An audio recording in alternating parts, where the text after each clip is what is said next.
Indian stock market के लिए 2025 के पहले 6 महीने कुछ खास अच्छे नहीं लग रहे। एक्सपर्ट्स का कहना है कि पहले आधे में मार्केट अराउंड 10% तक गिर सकता है। अब आप सोच रहे होंगे, दिसंबर का महीना तो पहले ही काफी वॉलेटाइल रहा। सिर्फ पिछले हफ्ते में इन्वेस्टर्स के 18 से 20 लाख करोड़ वाइप आउट हो गए और अब ये नए साल की शुरुआत पर मार्केट क्रैश की बात हो रही है। तो ये प्रेडिक्शन किसने की और इसके पीछे रीजंस क्या हैं, डोमेस्टिक या ग्लोबल फैक्टर्स? इस वीडियो में हम इस पर एक विस्तृत चर्चा करेंगे। वीडियो को अंत तक जरूर देखिए क्योंकि ये आपके निवेश निर्णय पर असर डाल सकता है। नमस्कार, आप देख रहे हैं वीडियो और मैं हूं आपकी होस्ट। चलिए शुरू करते हैं। ये 10% की गिरावट की फ्यूचर प्रेडिक्शन किसने दी और क्यों?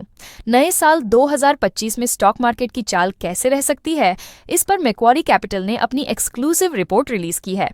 मैक्वारी के मैनेजिंग डायरेक्टर और head of equity India Sandeep Bhatia का कहना है कि 2025 के पहले आधे में इंडियन मार्केट्स में गिरावट देखने को मिलेगी।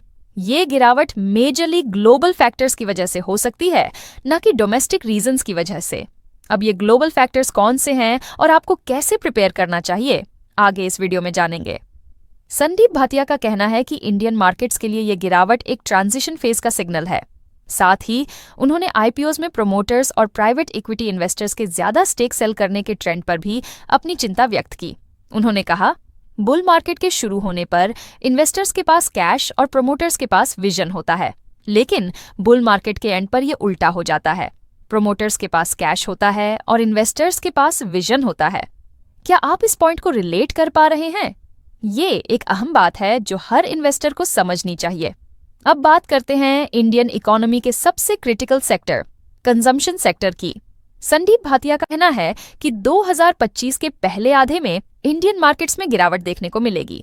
ये गिरावट मेजरली ग्लोबल फैक्टर्स की वजह से हो सकती है, न कि डोमेस्टिक रीजंस की वजह से।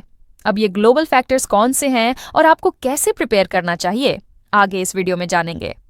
संदीप भाटिया का कहना है कि इंडियन मार्केट्स के लिए ये गिरावट एक ट्रांजिशन फेज का सिग्नल है। साथ ही उन्होंने आईपीओज में प्रोमोटर्स और प्राइवेट इक्विटी इन्वेस्टर्स के ज्यादा स्टेक सेल करने के ट्रेंड पर भी अपनी चिंता व्यक्त की। उन्होंने कहा, बुल मार्केट के शुरू होने पर इन्वेस्टर्स के पास कैश और प्रोमोटर्स के पास विजन होता है, लेकिन बुल मार्केट के एंड पर यह उल्टा हो जाता है। प्रोमोटर्स के पास कैश होता है और इन्वेस्टर्स के पास विजन होता है।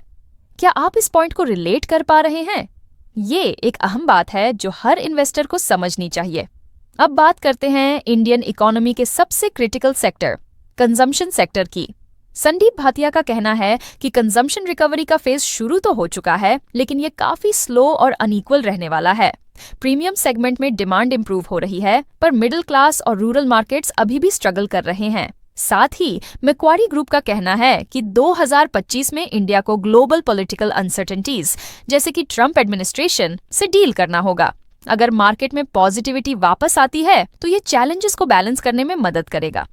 अब सवाल ये है कि इन्वेस्टर्स क्या करें? मैक्वारी का मानना है कि इस वक्त डिफेंसिव अप्रोच लेना जरूरी है।